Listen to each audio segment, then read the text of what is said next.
Hello brothers and sisters, and welcome to the third and final day of the CA Winter Retreat.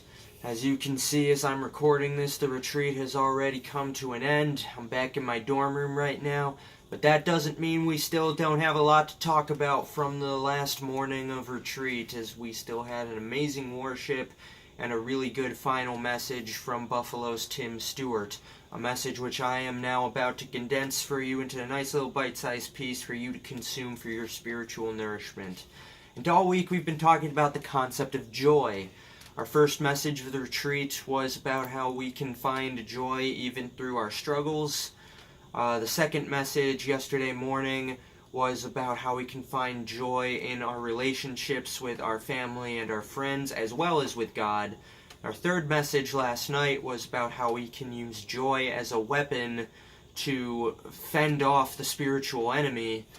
And this morning's message, to kind of put a little bow on the retreat, we talk about how we can practice joy and how we can change the world through joy.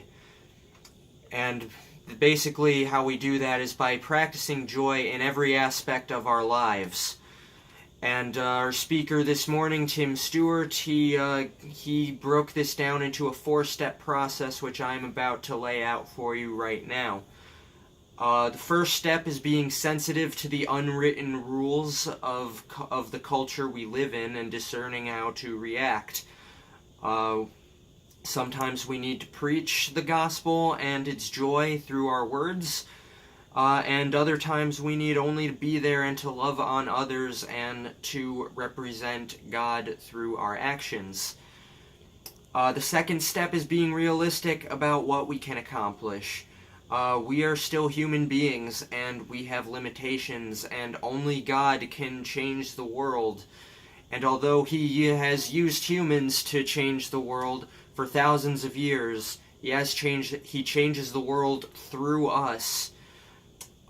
We need to walk in obedience to God, pour into people, and trust Him with the results.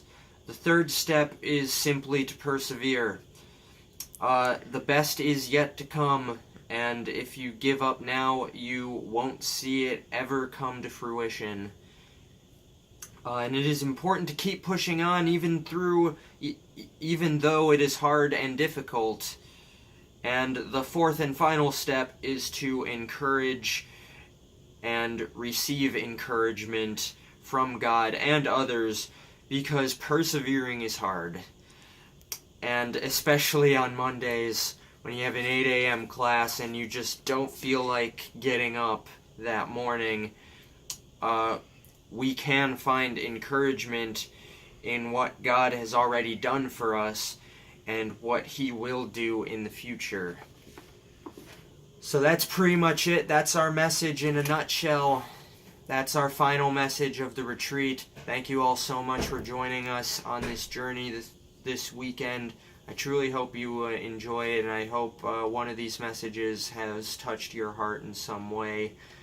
And as always, have a blessed weekend, and we'll see you on Thursdays, and I need to go to sleep now.